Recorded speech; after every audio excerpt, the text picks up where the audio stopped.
On est très heureux de vous accueillir aujourd'hui pour cette nouvelle exposition Stephen Shore. On est très heureux d'accueillir Stephen Shore qui est venu spécialement de New York pour l'ouverture de cette exposition, et d'accueillir également Quentin Bajac, le directeur du Jeu de Paume à Paris, qui a mené il y a quelques années, qui a été le commissaire il y a quelques années d'une très belle rétrospective Stephen Shore au MoMA de New York. Et ils vont tous les deux s'entretenir pendant à peu près 45 minutes du travail de Stephen Shore et de ce qui est présenté dans cette exposition. La séance sera suivie d'une série de dédicaces. Nous avons la grande chance d'avoir un magnifique catalogue réalisé par Atelier EXB. On remercie les éditions EXB d'être présents parmi nous ce soir et d'avoir vraiment réalisé un ouvrage de tout premier plan. Avant de céder la parole à Quentin et à Stephen pour cette discussion, je voudrais juste dire un mot sur cette exposition pour vous dire qu'il s'agit d'une rétrospective de Stephen Shore. Ça fait assez longtemps qu'on n'avait pas eu une rétrospective de Stephen Shore à Paris. Et je suis particulièrement heureux que ce soit à la fois une rétrospective, puisqu'on couvre à peu près 50 années du travail de Stephen Shore, mais en même temps, c'est une rétrospective avec un angle particulier, puisque la quasi-totalité des photographies qui sont présentées dans cette exposition sont faites à l'aide d'un outil de locomotion, des images qui sont produites parce qu'on peut se déplacer en voiture, parce qu'on peut se déplacer en train, en avion ou utiliser un drone. Et c'est à travers ce prisme-là, cet angle-là, qu'on a organisé cette rétrospective qui, je crois, donne à voir différemment le travail de Stephen Shore. Voilà, donc je leur cède immédiatement la parole. On va les laisser discuter pendant à peu près 45 minutes et puis ensuite on accueillera quelques questions dans la salle avant de passer à la signature. Voilà, je vous souhaite un bon entretien. Stephen and Quentin, the mic is yours.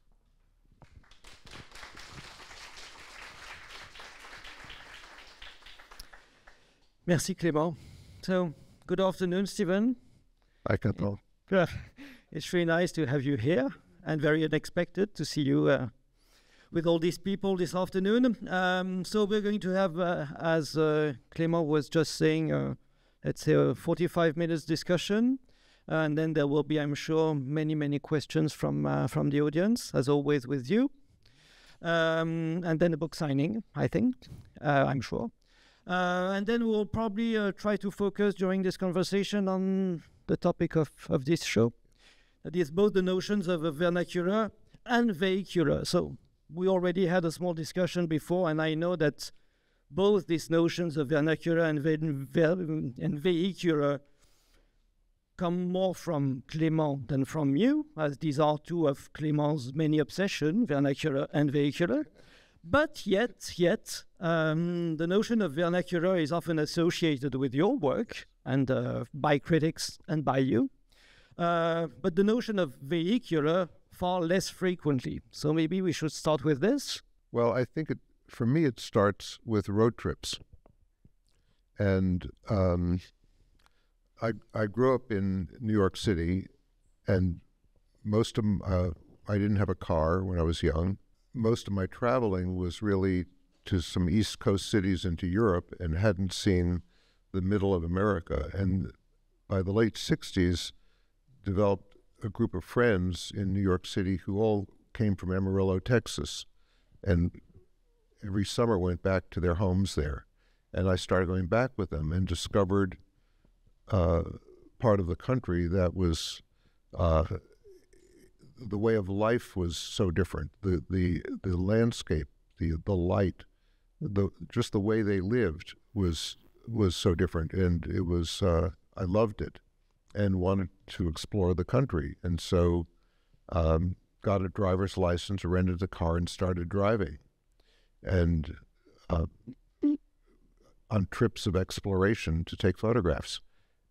And the first trip was the real photographic trip was that series over there, American Surfaces. And when I started, my idea was to have a photographic diary of my trip, and recorded every meal I ate, every person I met, every bed I slept in, every television I watched, every toilet I used, every town I went through, the residential architecture and commercial architecture. So it was a series of series. That's how it started. What I wasn't expecting was I found that after a few days of driving, of paying attention to the road constantly for hours, it changed my state of mind, that my mind became very quiet, very focused, very clear, and kind of entered a flow state, and that the act of driving somehow put me into that state, and which would last the whole trip. And that's how I started really finding road trips exciting. Also, it's just the experience of having not driven when I was young, to know that I can get into a car, go any direction I want for as long as I want. It was a different kind of freedom. So it seems that the car puts you in motion and then puts the photographic act also in motion. Yes. But I can even think of one work that comes before the car, which is one of your very early work that connects in a way vernacular and vehicular, which is not a photo, but a film, which is something that you did in '64 in an elevator, which is in fact, I think, the first image where there's that, or the first work, where there's that connection between a kind of photographic, even if it's a filmic process, yes, and motion, and automated motion. Yes. I hadn't thought it. You're right. I remember this because when we did the show together at MoMA, that was the first piece that you could see when entering the first room. And that was for me, a way of also of putting into motion the show and your work. Yes. So just for everyone here, for background, it's a 16 millimeter black and white film I made that was shot inside of an old cage elevator where you have them here all the time, a lot, right? Yeah. And the entire film is the elevator in motion, looking through the cage of the elevator inside of the cage of the elevator shaft. So here in the exhibition, we have in the first room this series of images that you took from the car in '69 in LA.